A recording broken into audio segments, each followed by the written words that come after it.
कुंडली में ग्रहों की दृष्टि कैसे देखते हैं। सूर्य की दृष्टि देखेंगे। सूर्य की दृष्टि 7 होती हैं। सूर्य जिस भाव से बैठे होते हैं, जिस भाव में मतलब प्रथम भाव में बैठे हैं, वहीं से गिननी होती है। 1 2 3 4 5 6 7। तो सूर्य 7वें भाव में अपनी दृष्टि डाल रहे हैं। सूर्य की 7 दृष्टि होती हैं।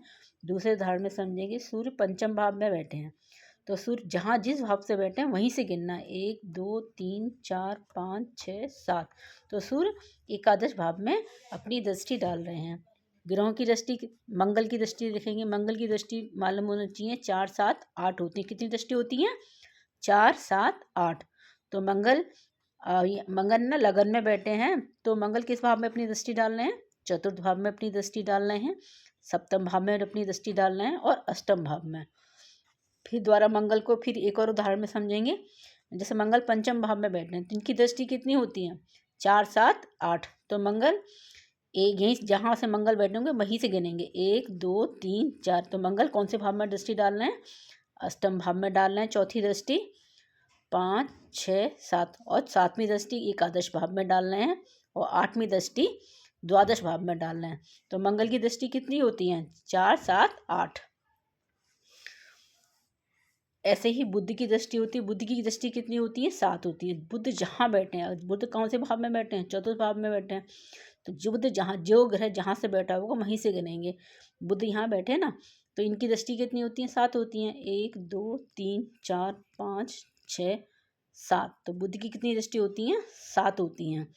दूसरे उदाहरण में समझेंगे। जैसे बुध है ना, सप्तम भाव में बैठे हैं। जिस भाव में बैठे हैं उस भाव से उनकी गिनती होगी। कितनी दृष्टि होती है बुद्धि की? 7। तो बुध है ना, सप्तम भाव में बैठे हैं, तो किस किस भाव को देख रहे हैं? तो कैसे करेंगे? बुध सप्तम भाव में बैठे हैं ना, 1 2 3 4 5 6 7। तो बुध सप्तम भाव से अपनी दृष्टि डालें, तो बुद्धि की कितनी दृष्टि होती है? बुध की 7 दृष्टि होती हैं। बृहस्पति और गुरु एक ही ग्रह हैं। इनको बृहस्पति के नाम से भी बुलाया जाता है, गुरु के नाम से भी बुलाया जाता है। बृहस्पति की कितनी दृष्टि होती हैं? 5 7 9। कितनी होती हैं? 5 7 9। तो बृहस्पति चौथे भाव में बैठे हैं ना, तो इनकी 5वीं दृष्टि होती है, 7वीं और 9वीं। कैसे गिनेंगे? बृहस्पति चतुर्थ भाव में बैठे हैं, तो इनकी दृष्टि 1 2 3 4 5। तो चतुर्थ भाव, पंचम भाव में अपनी दृष्टि डाल रहे हैं 6 7, और दसम भाव में अपनी दृष्टि डाल रहे हैं 8 और 9, और एकादश भाव में किस किस भाव में डाल रहे हैं? बृहस्पति की दृष्टि कितनी होती है? 5 7 9। तो बृहस्पति अपने भाव से अष्टम को, दसम को और एकादश भाव को देख रहे हैं। ऐसे ही बृहस्पति और गुरु एक ही हैं, एक ही ग्रह हैं। गुरु इसमें लग्न में बैठे हैं, तो अपनी ये किस भाव पे अपनी दृष्टि डालें? कैसे काउंट करेंगे? इनकी दृष्टि कितनी होती है? पहले तो ये मालूम चाहिए। इनकी दृष्टि 5 7 9 होती हैं। तो गुरु कैसे भाव से देख रहे हैं? गुरु जहाँ से बैठे हैं वहाँ देखेंगे। 1 2 3 4 5। तो गुरु की दृष्टि पंचम भाव पे आ रही है, सप्तम भाव पर आ रही है, और नवम भाव पे अपनी दृष्टि डाल रहे हैं। इनकी दृष्टि अमृत तुल्य होती है। जिस भाव पर डालते हैं वहाँ भाव का काम और पूरा से पूरा हो जाता है। शुक्र की भी दृष्टि 7 होती है। शुक्र ग्रह जहाँ से बैठे हैं वहीं से गिनेंगे। तो शुक्र यहाँ बैठे हैं ना, तो 1 2 3 4 5 6 7। तो ये अपने दसम भाव को देख रहे हैं। तो इनकी शुक्र की दृष्टि अमृत तुल्य होती है। इनकी 7 दृष्टि होती हैं। जिस भाव में बैठे हैं वहाँ से गिनना चाहिए।